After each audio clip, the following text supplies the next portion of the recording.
미안합니다를 자주 쓰면 안 되는데, 제 목사인데도 자꾸 이 미안합니다, 이걸 쓰게, 죄송스럽습니다, 이 말을 쓰게 돼서 송구스럽게 생각합니다. 사랑합니다, 감사합니다라는 말을 자주 쓰셔야 몸의 건강에 좋다고 그럽니다. 오래 사시려면 집에서도 이 단어를 많이 쓰셔야 됩니다. 요셉에 대해서 잠깐 생각하면서 우리가 은혜를 나누려고 합니다. 여호와를 항상 내 앞에 보시며 그가 내 우편에 계심으로 내가 요동치 아니하리로다. 다윗의 삶을 한 구절로 표현한다면 하나님 앞에서, 하나님 앞에서, 우리는 코란 대우라고 보통 얘기하는데 하나님 앞에서, 면전 앞에서 살아가는 거죠. 근데 우리가 하나님 면전 앞에 살아가는 게 굉장히 쉬운데, 은혜 받으면 쉬운데 은혜를 받지 못하면 굉장히 어렵습니다. 매 순간이 고비예요. 매 순간이.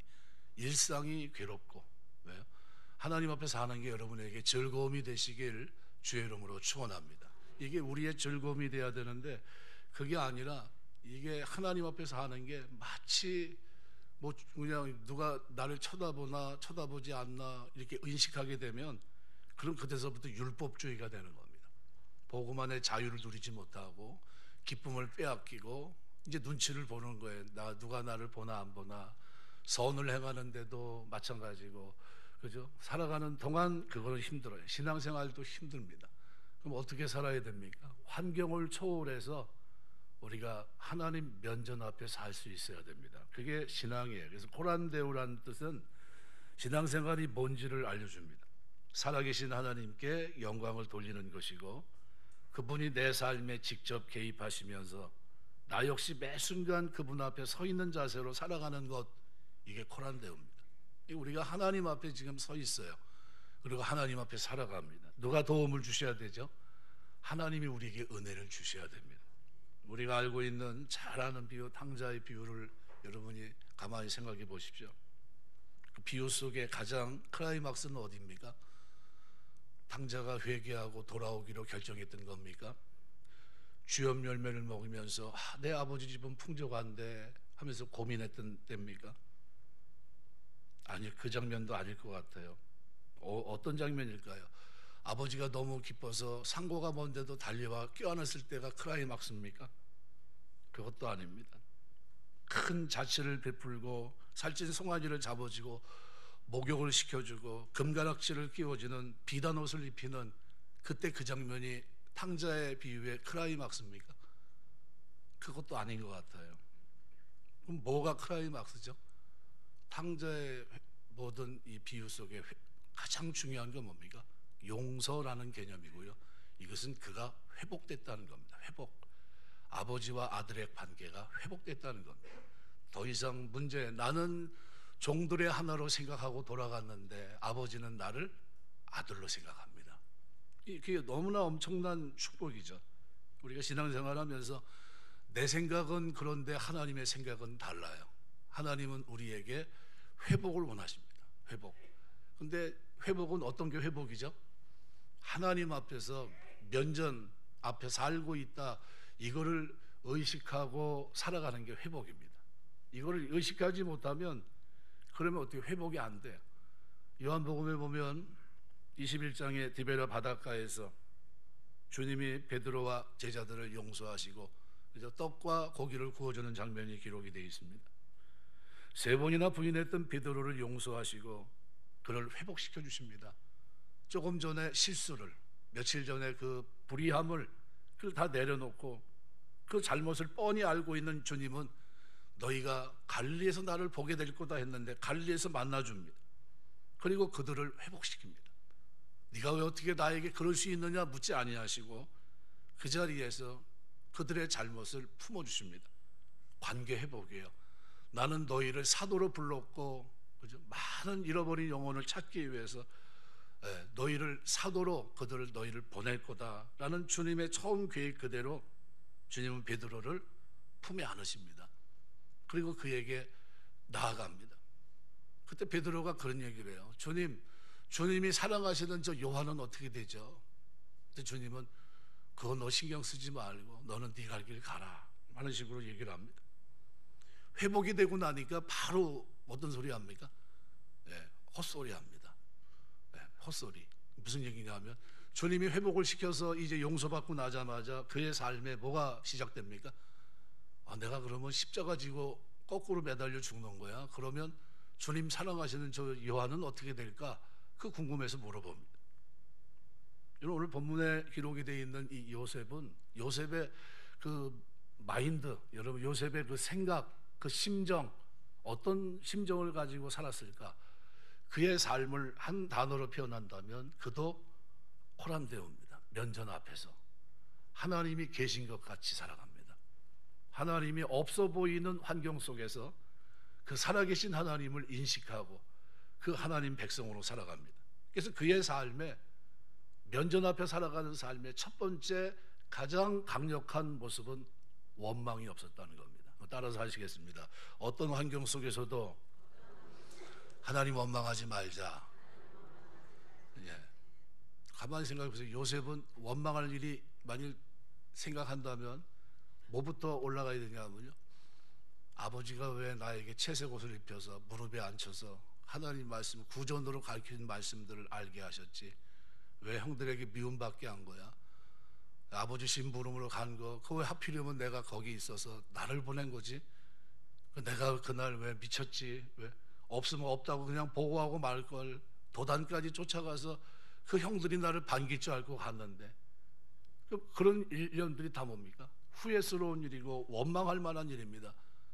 그리고 그 길을 떠나가서 그의 인생 속에서 그가 경험했던 일들은 다 뭡니까? 원망할 만한 일들이 많았어요. 특별히 꿈을 꾸는 일을 통해서 2년간이나 네가 다 하거든, 이렇게 될 거다, 네가 반드시 복지게 될 텐데 그때는 감옥에 무고하게 잡혀있는 나를 좀 생각해 줘라. 근데 그때도 어떻게 해요? 그걸 잊혀버립니다. 원망할 만해요. 그 사람이 내가 그렇게까지 꿈을 해몽해 주고 마음의 기쁨을 줬는데 어떻게 내 마음을 헤아리지 못하지? 이런 생각을 가질 수도 있습니다. 이 원망이라는 단어는 불평한다는 거예요. 불평한다. 중얼거린다는 뜻도 있습니다.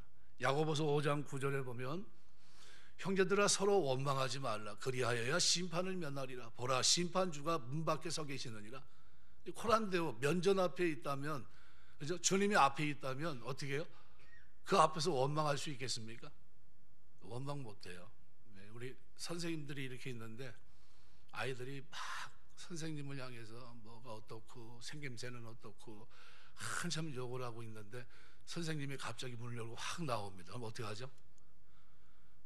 마치 아무 일도 없었던 것처럼 입을 꽉 다물고 있어요. 그런 겁니다. 그죠? 원망의 소리가 싹 사라집니다. 사라져요. 근데 우리 마찬가지입니다. 우리가 하나님이 심판주가 내 앞에 있다면 우리 입에서 살아가는 동안에 원망의 말은 합당치 않습니다. 해서도 안 되고요. 그래서 야고보는 한 입에서 단물과 쓴물이 나오는 것을 말씀하고 있어요. 어떻게 찬송과 저주가 한 입에서 나올 수 있겠느냐? 원망과 이런 것들, 불만, 불평 이런 것들은 어떻게 해야 돼요? 나오지 말아야 돼요. 왜요? 심판주가 내 눈앞에 있으니까. 레위기 19장 18절에 보면 원수를 갚지 말며 동포를 원망하지 말며 내 이웃 사랑하기를 내 자신같이 사랑하라. 나는 여호와니라. 우리가 신앙생활을 하면서 하나님 앞에, 심판주 앞에 있다는 생각을 가지고요, 말 한마디도 조심해야 됩니다. 그럼 어떻게 해야 됩니까? 우리가 원망의 말들을 완전히 지워버려야 돼요. 고린도서 10장 10절 보시면 이렇게 표현합니다. 그들 가운데 어떤 사람들이 원망하다가 멸망시키는 자에게 멸망하였나니 너희는 그들과 같이 원망하지 말라. 출애굽을 10가지 기이한 일을 통해서 홍해를 가르고 약속의 땅 가나안 땅을 향해 나아갑니다. 가지가지 기적을 행하셨어요. 뭐 그 표적을 뭘로 표현할 수 있겠습니까? 광야에서 40년 사는 동안에 신발이 헤어지지 않고 옷이 떨어지지 않고 낮에는 구름기둥, 밤에는 불기둥으로 지키셨고요.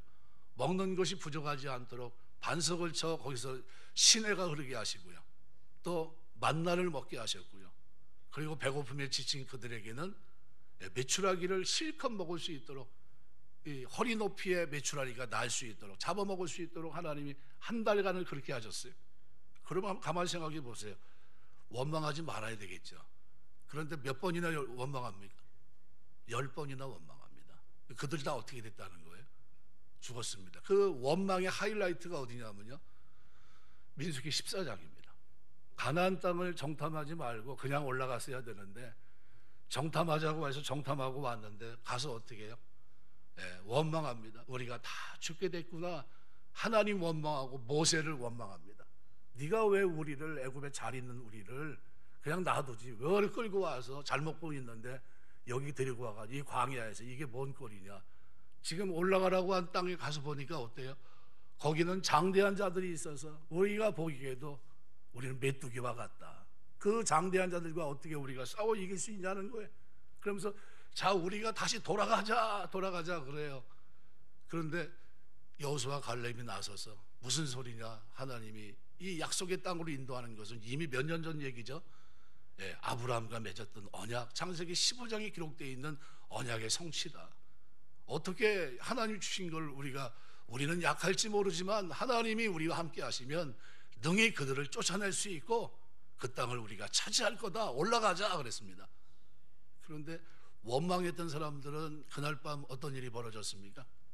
대성통곡이 일어납니다. 우리가 다 죽게 됐구나.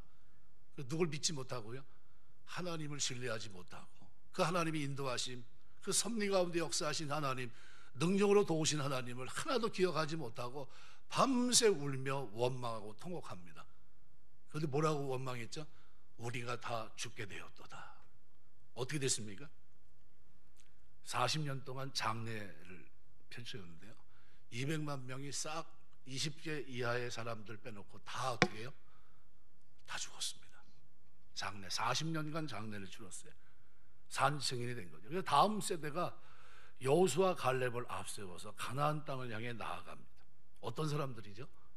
원망하지 않아야 될 사람들을 데리고 간 겁니다. 이게 하나님의 능력으로 사는 거야.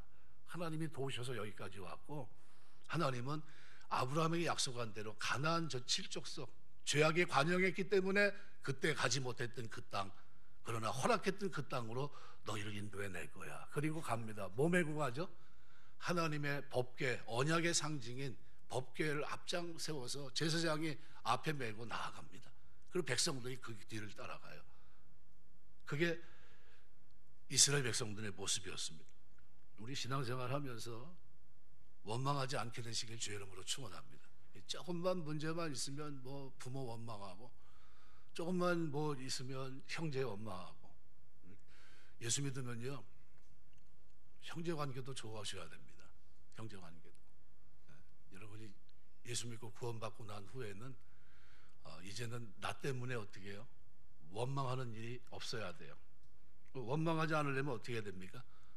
좀 손해보시면서 살아야 됩니다. 여러분이 주 안에서, 여러분 집안 안에서 손해보며 사시길 주의 이름으로 축원합니다. 예수 믿으면서 절대로 조금도 주지 않으려고 하는 것은 잘못 살아가는 겁니다. 그리고 요셉의 이 마음속에는 원망이란 단어가 없어요. 그의 삶에 늘 어떻습니까? 하나님과 함께 하시면서 그 면전 앞에 살아가면서, 그래서 죄를 지어야 될 그 장면에서도 뭐라고 얘기합니까? 내가 어떻게 하나님 앞에 죄를 지으리요? 하나님 앞에 있다는 거예요. 자기가 지금 하나님이 내 앞에 있는데 어떻게 죄를 지을 수 있겠느냐, 이렇게 얘기합니다. 그로 인해서 그 말씀을 기억하고 그리고 그 길을 걷는, 좁은 길을 택하면서 그가 경험하게 된 건 뭡니까? 감옥이에요. 그리고 더 깊은 감옥입니다. 그런데도 그는 어떻게 해요? 그것 때문에 탓하지 않아요. 내가 마땅히 가야 될 길을 걸어갔을 때 주어진 거니까요. 그리고 요셉에게는 뭐가 있었냐면요, 여러분이 신앙생활하면서 부모에게 순종하게 되시길 주의 이름으로 축원합니다. 마지막 때가 되면, 말세가 되면 뭐 어떻게 한다고요? 부모를 거역하고.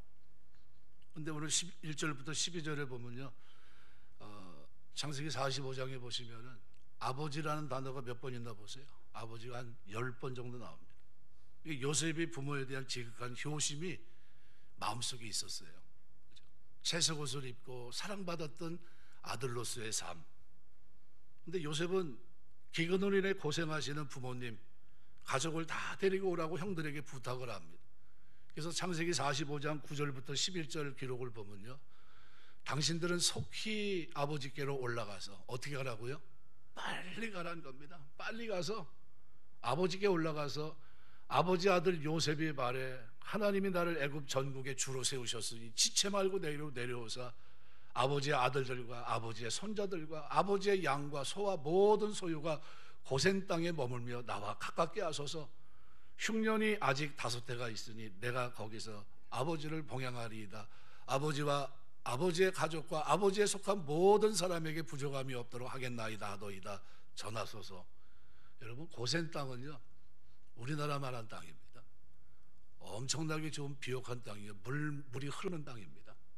그 물만 되면 나일강이 젖줄이기 때문에요, 말 그대로 풍족한 땅입니다. 그 땅에서 400년 만에 이스라엘 백성이 장정만 60만 명 이상이 이렇게 크게 부흥할 수 있을 정도로 하나님 축복한 땅입니다. 근데 그 땅에 살아가면서 그가 이제 앞으로 있을 흉년 5년을 보니까 이제 부모님에 대한 생각이 아주 간절합니다.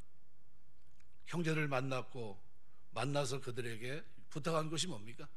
빨리 가서 모시고 와라. 내가 봉양하겠다.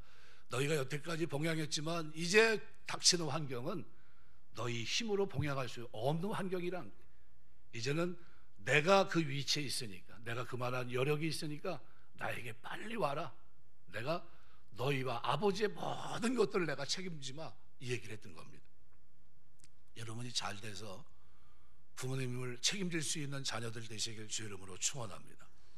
마지막 때가 되면 우리가 태어나서 3세까지는 어때요? 부모 도움이 없이는 살았겠습니까? 한 몇 년 전에 젊은 부부가 오락에 심취해서 그 자기 자식을 낳게 했는데 그 자식을 서로 돌아보지 못하고 그래서 어떻게 죽었죠. 사실상 굶어 죽은 거나 다름없습니다. 요즘 그런 부모가 돼서는 곤란합니다. 하지만 우리가 성장하는 중에 이 부모, 대다수의 부모는 어떻습니까? 너희가 악할지라도 자식에게 좋은 것을 줄 줄 알거든. 악한 자라도 좋은 것 주는 게 부모입니다. 그러면 나중에는 어떻게 해야 됩니까? 부모에게 효를 가르치고 효를 행할 수 있어야 됩니다. 배운 대로. 부모가 나에게 베푼 그 은혜를 기억하고 갚을 수 있어야 됩니다. 하나님은 부모를 잘 공경하는 자에게 장수의 축복과 땅에서 잘 되는 축복을 약속하셨고요. 출애굽기 20장에 보시면 내 부모를 공경하라 그리하면 내 하나님 여호와가 내게 준 땅에서 내 생명이 길리라. 우리가 신앙생활하면서 부모 공경하게 되시길 주의 이름으로 축원합니다. 예수 믿고 부모님과 잘 논쟁하며 싸우고 말 안 듣고 그런 사람들은 잘 되면 안 돼요. 그렇게 되면 그 자식이 또 그렇게 그 길을 걷기 때문에 우리 자녀들이 어떻게 해요? 주 안에 순종할 수 있어야 됩니다. 에베소 6장 1절에서 3절, 자녀들아 주 안에서 너희 부모에게 순종하라. 이것이 옳으니라. 내 아버지와 어머니를 공경하라. 이것은 약속 있는 첫 계명이니 이로써 내가 잘되고 땅에서 장수하리라. 다른 조건이 아니라 부모 공경, 순종, 이건 뭡니까? 내가 이 땅에서 잘되고 장수하는 길이라는 거예요. 유일한 길. 하나님이 이것을 뭐래요? 약속 있는 계명으로 주신 겁니다. 계명. 그럼 이건 어떻게 해요? 해도 되고 안 해도 되고 그런 문제가 아닙니다. 반드시 그 길을 걸어가야 될 길입니다. 그러니까 디모데후서 5장 4절은 이렇게 표현해요. 만일 어떤 과부에게 자녀나 손자들이 있거든 그들로 먼저 자기 집에서 효를 행하여 부모에게 보답하기를 배우게 하라. 이것이 하나님 앞에 받으실 만한 것이니라. 여러분, 우리 자녀들에게 효를 행해 부모에게 보답하는 것을 가르치게 되시길 주의 이름으로 축원합니다. 뭐 잘 되면 우리 자녀들이 뭐 해줄까요? 뭐 이렇게 해줄까요? 그러면 부모님들이 이럽니다. 야야, 뭐 그냥 해오지 마라, 이렇게 얘기하십니다. 절대로 그렇게 하시면은 자녀 망치는 겁니다. 그래? 나는 네가 잘 되길 위해서 매일 기도했고 네가 잘 돼서 나에게 한다고 그러니까 그때는 여러분이 어떻게 해요? 뭐 나는 네가 이걸 사주면 내가 평생 기쁨으로 알겠다. 그리고 그때는 소원을 얘기하셔야 돼요. 그렇게 하시는 부모님 되시길 주의 이름으로 축원합니다. 보답하기를 배우게 하면 누가 그걸 보시죠? 예, 문 밖에 계신 주님, 내 앞에 보시는 그 주님이 그거 보세요. 그리고 어떻게 축복하십니다. 요셉의 이 심정 마인드 속에 뭐가 있습니까? 절대로 원망하지 말자. 그 마음속에 부모에게는 반드시 보답해야 된다. 이게 그 마음속에 있었어요. 하나님이 이 사람을 축복해야 됩니까? 축복하지 말아야 됩니까? 예, 이 사람이 가는 길마다 창세기 39장에 보면 범사에 형통케 하십니다. 누가? 하나님이 그와 함께함으로 요셉의 범사에 형통케 하셨더라. 누가요? 하나님이 그와 함께 하시면서 그 삶에 뭐가 없어요? 원망도 없고, 그죠? 불평도 없고, 그것 때문에 어떻게 억한 감정도 없어요. 형제들에게 그 억울함을 당했는데도 어떻게 두고 보자 이것도 없어요. 그리고 그 형제를 만났는데 어떻게 합니까? 하나님 주권을 인정해요. 요셉은 그런 모습을, 그런 심정을 가지고 살아갔습니다. 두 번째로 요셉은 무슨 일에든지 하나님의 섭리를 그가 깨닫고 살아갔습니다. 여러분, 섭리라는 것이 얼마나 좋은지 몰라요. 5절, 7절, 8절을 보시면요, 창세기 45장 5절, 7절, 8절을 보시면 당신들이 나를 이곳에 팔았다고 해서 근심하지 마소서, 한탄하지 마소서. 하나님이 생명을 구원하시려고 나를 당신들보다 먼저 보내셨나이다. 하나님이 큰 구원으로 당신들의 생명을 보존하고 당신들의 후손을 세상에 두시려고 나를 당신들보다 먼저 보내셨나니 그런즉 나를 이리로 보낸 이는 당신들이 아니요 하나님이시라. 하나님이 나를 바로에게 아버지로 삼으시고 그 온 집의 주로 삼으시며 애굽 온 땅의 통치자로 삼으셨나니. 요셉에게 하나님의 섭리를 믿는 확실한 믿음이 있었습니다. 여러분, 주어진 환경 속에 살아가면서 무슨 일 속에 있든지 간에 하나님의 섭리를 믿고 사시길 주 이름으로 축원합니다. 하나님은 오늘 우리가 이 섭리를 깨닫고 살기를 원하세요. 깨닫고 살 때 하나님 은혜 주십니다. 프로비덴스라고 하는 이 섭리라는 단어는요, 하나님께서 분명한 목적을 가지고 세상을 창조하셨고 그 목적을 이루기 위해서 역사에 개입하셔서 친히 당신의 뜻을 이뤄 나가시는 것, 이걸 우리는 프로비던스 섭리라고 합니다. 그럼 하나님이 저와 여러분을 부르셨어요. 그럼 그 섭리는 뭡니까? 구원만 간신히 받게 하시는 겁니까? 이 땅에서 하나님 자녀답게 사는 겁니까? 예, 자녀답게 사는 거예요. 철이 들고 하나님의 뜻을 헤아려서 항상 기뻐하고 쉬지 말고 기도하고 범사에 감사하면서 하나님 면전 앞에 살아가는 거예요. 이게 철든 신앙이에요. 철든 신앙. 하나님 앞에서 살아가는 신앙생활 되시길 주의 이름으로 축원합니다. 이게 가장 훌륭한 사람이 저는 사도 바울이라고 제가 늘 얘기하죠. 형제들아, 내가 범사에 양심을 따라 하나님을 섬겼노라. 아무도 보지 않는 그 양심이 조금 더 저촉함 없이 하나님 앞에서 양심을 따라 하나님 앞에 있는 것처럼, 그죠? 호란데오의 심정을 가지고 살았다는 거예요. 그러니까 하나님이 그 사람을 축복하지 않으면 하나님이 안 계신 겁니다. 그런데 축복한 걸 보면 하나님은 살아계시고 역사하시는 분이 틀림없어요. 요셉은 어려운 환경 속에 있었지만 그는 하나님의 섭리를 붙잡고 믿음으로 살아갑니다. 별들의 꿈, 볕단의 꿈을 그는 그냥 우연치 않게 생각하지 않았어요. 하나님이 이 꿈을 이루실 날이 있겠지 하는 믿음이 있었던 겁니다. 이 땅의 모든 일들은 다 하나님의 섭리 가운데 이루어집니다. 이사야 43장 7절을 보시면 이렇게 표현해요. 내 이름으로 불려지는 모든 자, 곧 내가 내 영광을 위해 창조한 자를 오게 하라. 그를 내가 지었고 그를 내가 만들었느니라. 하나님이 저와 여러분을 완벽한 작품으로 만드셨어요.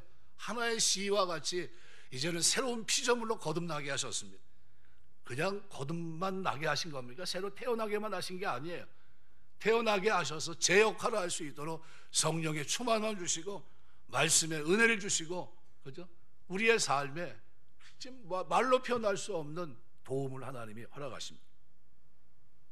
하나님은 하나님의 섭리를 믿고 사는 자에게 늘 함께 주십니다. 출애굽기 14장 13절 14절 기록대로 모세가 백성에 이르되 너희는 두려워하지 말고 가만히 서서 여호와께서 오늘 너희를 위해 행하시는 구원을 보라.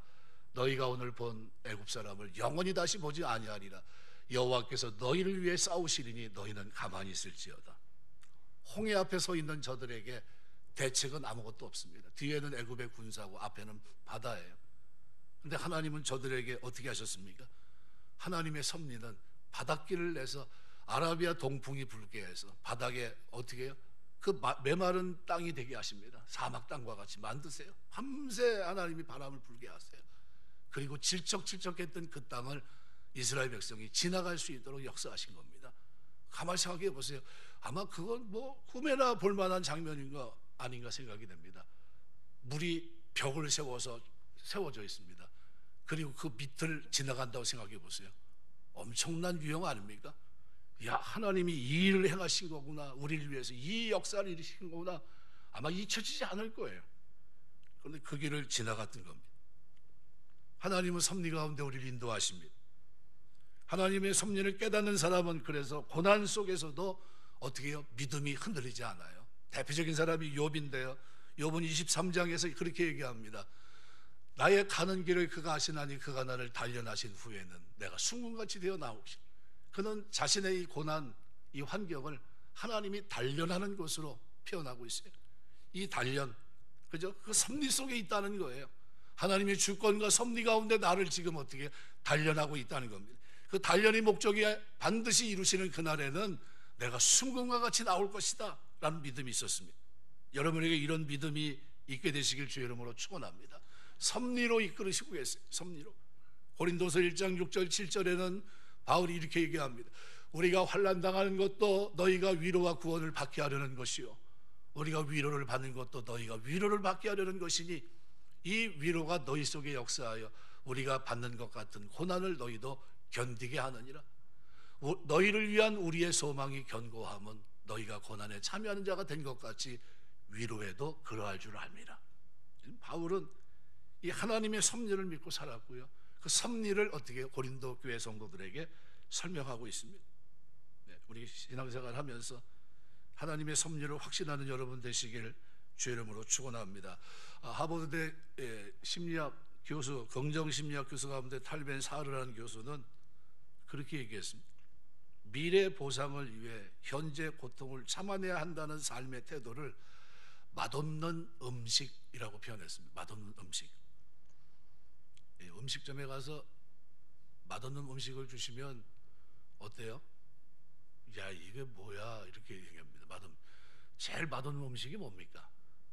여러분만 각자 뭐가 있겠지만 기준이 있을 거예요. 저는 맛없는 게 없는 사람인데 딱 맛없는 게 하나 있습니다. 뭐가 있냐면요, 썰익은 밥은 못 먹겠더라고요. 세상 없어도 그건 질퍽거리고, 야, 이거 뭐 밥을 이딴 식으로 해가서 이걸 먹으라고 준 거냐.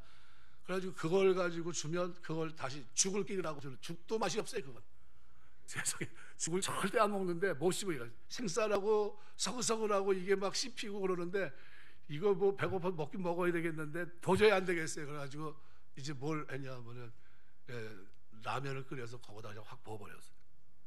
같이 끓여서 먹게. 그래가지고 먹었는데 그래도 맛이 없더라고요. 여러분, 맛없는 거는 못 먹습니다. 지금 당장 맛은 없지만 훗날 몸에 좋기 때문에 꾹 참고 먹는 음식, 이게 탈벤 사르가 얘기했던 미래를 위해서, 미래 보상을 위해 현재 고통을 참아야 되는 삶의 태도를 그렇게 표현했습니다. 우리가 현재는 어때요? 야, 이거 싫은데 이거 뭐 진짜 이거 내가 이 길을 걸어가야 되는 거야? 이렇습니다. 그런데 그게 나중에는 어떻게 해요? 나에게 힘이 됩니다. 요셉이 13년간 걸어갔던 그 길은 어떤 길이죠? 가고 싶지 않은 길입니다. 부모하고 떨어졌죠. 형제들에게 배신당했죠. 가서 어떻게 모욕당하고 있죠. 도둑놈으로 몰렸죠. 감옥에 갇혔죠. 내 자신은 도움을 줬는데 도움을 요청했던 그 사람은 배신하고 그냥 모른 척하고 있죠. 그냥 꽉 막힌 것 같아요. 근데 그는 그 속에서 어떻게 살아갑니까? 하나님 백성으로 맛없는 음식을 먹은 것처럼 순수하게 하나님 앞에 살아갑니다. 이거 아무것도 아니야. 그냥 힘들지만 그래도 나는 하나님 앞에 살 거야. 이 태도를 가지고 묵묵히 견뎌냈어요. 하나님이 어떻게 해요? 그 맛없는 음식을 먹고 있는 그때를 하나님은 그냥 기억만 하고 계셨나요? 때가 되니까 그를 부르십니다. 그래서 요셉의 삶을 잘 평가해 준 말씀이 있다면 시편 105편인데요. 한번 찾아서 볼까요? 시편 105편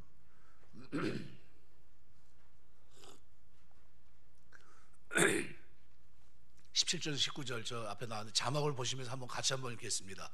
그가 한 사람을 앞서 보내셨으며 요셉이 종으로 팔렸도다. 그의 발은 착고를 차고 그의 몸은 쇠사슬에 매였으니 곧 여호와의 말씀이 응할 때까지라.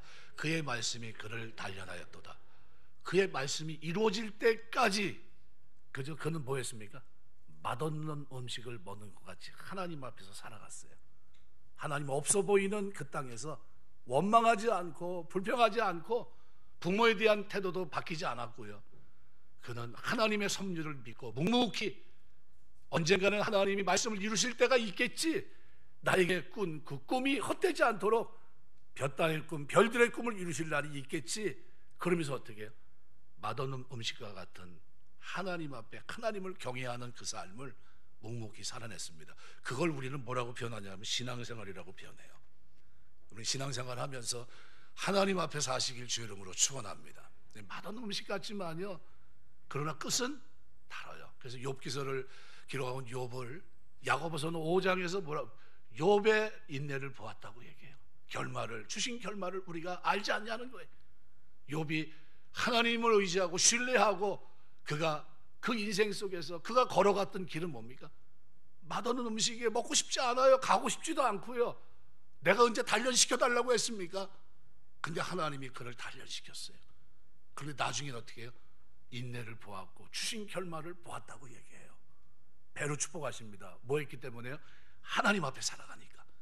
하나님 앞에서 그 마음과 중심을 꿰뚫어 보신 그 하나님 앞에 마음과 중심과 삶을 드렸더니 하나님이 그 나중에 어떻게 됐습니까? 복되게 하십니다. 그래서 신앙으로 산다는 것은 두 번 살지 않는 마음으로 오늘을 사는 겁니다. 오늘 날마다의 삶, 그것이 하루가 됐든 그것이 사람과의 관계가 됐든 그것이 일이 됐든 어떤 것이 됐든 두 번 다시 나에게 오지 않는다는 사실을 알고 하나님 심판자 앞에서 최선을 다해 오늘의 풍경과 오늘의 만남을 맞이하는 삶, 이것이 신앙생활입니다. 여러분에게 신앙생활하는 동안 이런 즐거움이 있게 되시길 주의 이름으로 축원합니다.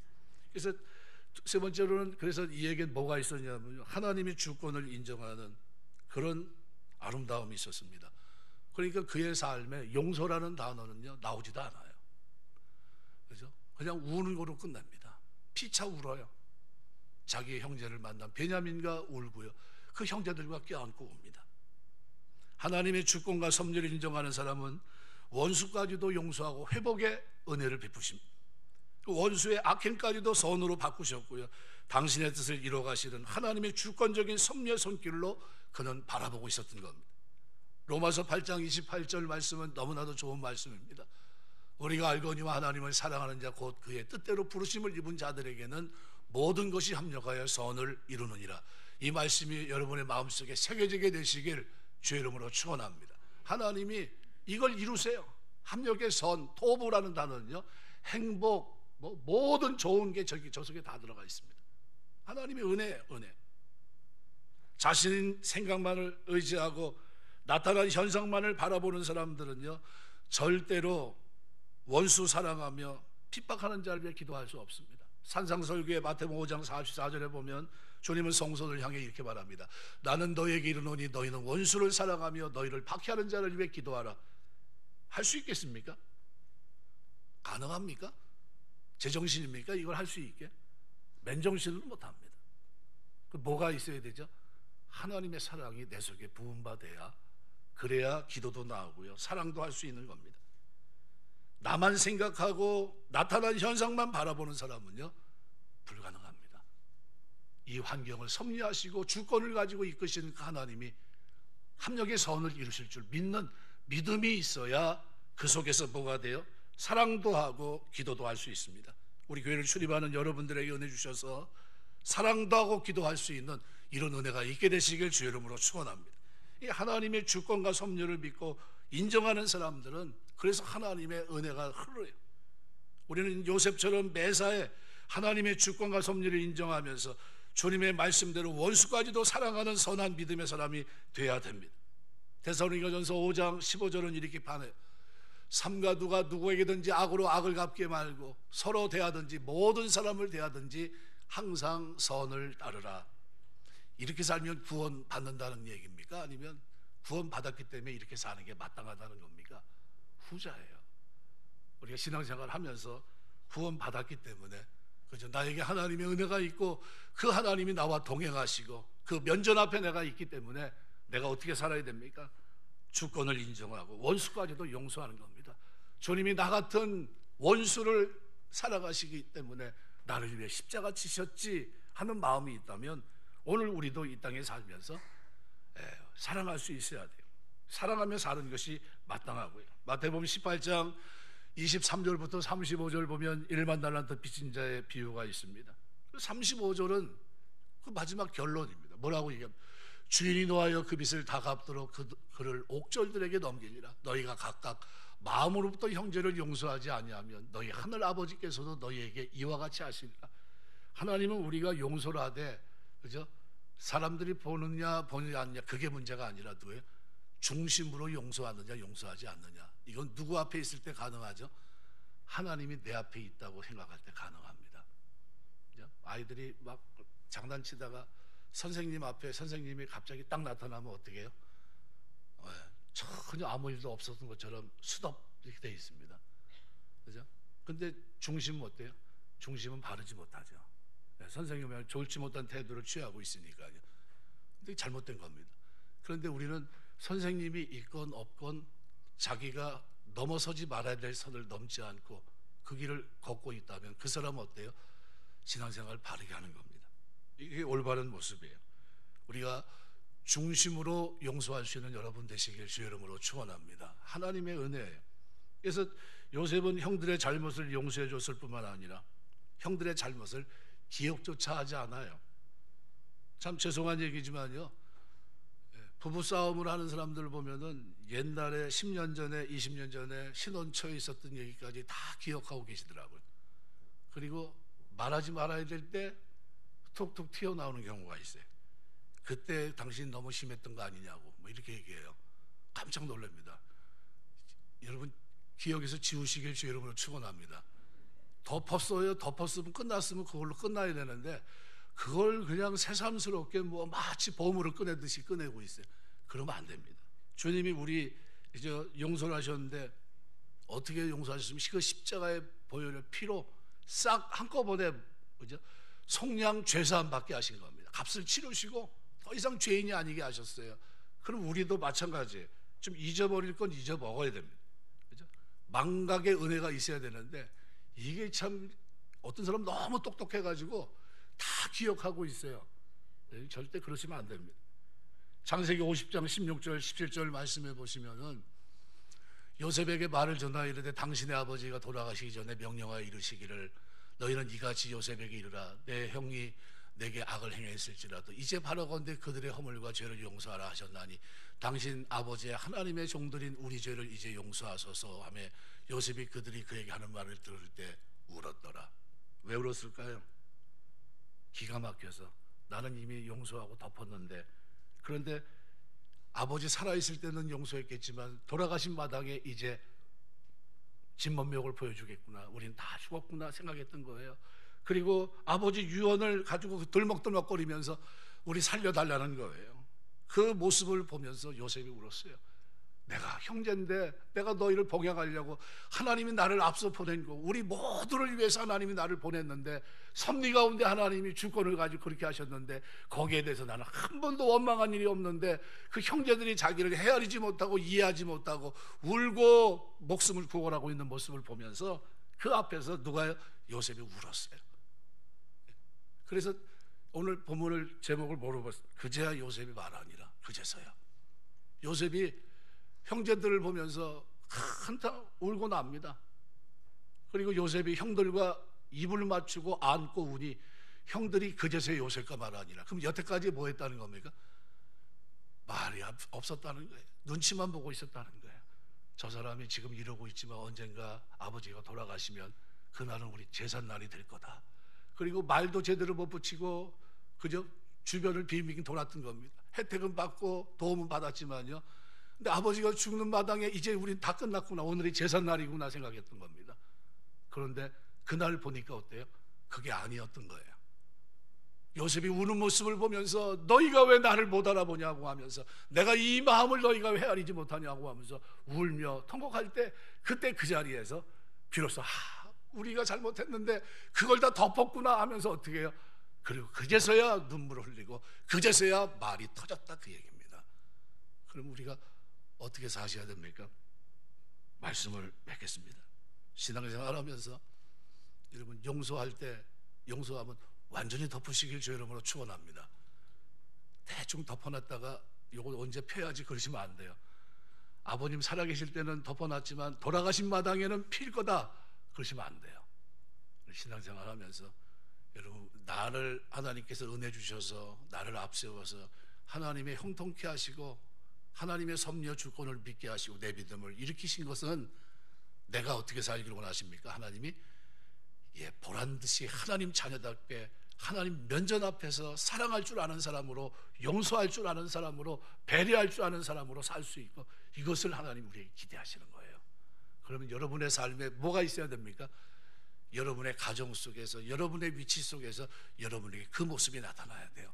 하나님이 주님께서 나에게 주신 은혜가 헛되지 않아서 내가 주님의 용서를 받고 용서하는 사람으로 이제 살아갑니다. 형제들이 나를 이해하지 못해 오해는 있을지 모르겠지만 하나님 나는 하나님 앞에 면전 앞에 살아가는 동안 하나님 내 양심에 저촉함이 없고요. 저는 내 형제를 주 안에 사랑합니다. 이 고백을 드릴 수 있어야 됩니다. 이것이 오늘 요셉의 모습이었습니다. 말씀을 맺겠습니다. 미국의 어느 농장에 예수 잘 믿는 흑인 노예가 있었는데요. 백인 주인이 생사여탁권을 갖고 있는데 술에 취했습니다. 집에 들어와 보니까 이 사람은 늘 예배드리고 기도하고 까닭없이 흑인 노예를 채찍질하는 게 이 사람의 취미생활입니다. 그날도 여느 때와 똑같이 사정없이 이유도 없이 노예를 짓밟고 있었어요. 그러면서 술 취한 김에 이렇게 얘기합니다. 내가 너를 이렇게 무자비하게 짓밟고 있는데 네가 믿는 예수는 지금 너를 위해 뭘 하고 있느냐? 아무런 능력도 없지 않느냐? 그런데도 네가 예수를 믿겠다고 나에게 말하겠느냐? 내가 믿고 있는 예수가 지금 너를 위해 뭘 할 수 있는지 한번 말해봐라 이렇게 얘기했어요. 기가 막히죠. 그때 노예가 억울하게 채찍질 당하면서 미소를 띠면서 그렇게 말했습니다. 살아계신 예수님께서 지금 나에게 말씀하고 계십니다. 주인님을 용서하시라고요. 당신을 용서해 주라고 예수님이 저에게 다시 말씀하고 계십니다. 주님의 용서, 이거를 거기서 얘기했던 겁니다. 이 소리의 주인은 노예를 때리는 손을 멈추고 채찍을 슬며시 내려놨다고 합니다. 용서라는 헬라의 아피엠이라는 말은요, 탕감한다는 뜻을 가진 단어입니다. 탕감한다, 빚을 포기한다는 뜻이에요. 빚을 포기한다. 우리가 좋은 것은 포기해서는 안 되겠지만요, 남의 허물, 남의 부끄러움, 남의 죄, 이것은 빚을 포기하는 심정으로 용서하고 원수랄지라도 분노로 복수도 포기하는 이런 믿음의 사람 되시기를 주의 이름으로 축원합니다. 그래서 예수 믿는 사람은 1만 달란트 빚진 자의 비유처럼 우리는 하나님 앞에 용서받은 자예요. 결코 용서받을 수 없는 자가 그 큰 용서를 받았습니다. 그럼 용서해야 됩니까? 하지 말아야 됩니까? 선택권이 없어요. 반드시 용서하셔야 됩니다. 우리가 요셉의 삶 속에 있었던 이 심정을 여러분이 기억하세요. 원망하지도 않고 살아갔던 그 삶, 그거 하나만 봐도 멋있지 않습니까? 여러분 살아가면서 여러분 그렇게 살 수 있겠습니까? 나는 아무도 원망하지 않아, 난 부모도 원망하지 않아, 형제도 원망하지 않아, 이렇게 살 수 있겠습니까? 그것도 쉽지 않은데, 부모에 대한 지극한 효심은 그가 잘 됐을 때 부모에게 짐을 지우는 것이 아니라 어떻게 해요? 부모의 약한 부분을 감싸 안는 그 모습은 너무나 멋있는 모습이고요. 이 중심을 갖고 있는 요셉에게는 하나님의 섭리와 주권을 인정하면서 용서할 수 있었고요. 이것은 내가 선택한 것이 아니라 하나님이 주권을 가지고 섭리하시고 우리 모두를 위해 하나님이 정하신 길이고 나는 그 길을 걸어갔을 뿐이다 하면서 어떻게 해요? 있었던 일들을 다 덮고 있는 요셉의 모습은 우리의 삶을 다시 한번 돌아보게 합니다. 나는 하나님의 섭리와 주권 속에 여러분 가정에 믿음의 사람으로 세워놨는데 그 자리에서 어떤 모습을 가지고 살고 있는가? 그 하나님 면전 앞에서 거기서 원망하지 말고 나는 조건이 이렇게 안 좋아요 그러지 마시고요. 그 속에서 기도하면서 하나님의 도움을 구하면서 거기서도 마땅히 효심을 가지고 살아야 되고요. 거기서도 하나님의 섭리와 주권으로 나를 이 가정에 보낸 것은 나를 통해 이들을 구원하기 위한 하나님의 섭리다, 주권이다 인정하시고요. 그 속에서 하나님 자녀답게 살 수 있는 그런 은혜가 저와 여러분에게 있게 되시길 주의 이름으로 축원합니다. 기도하겠습니다.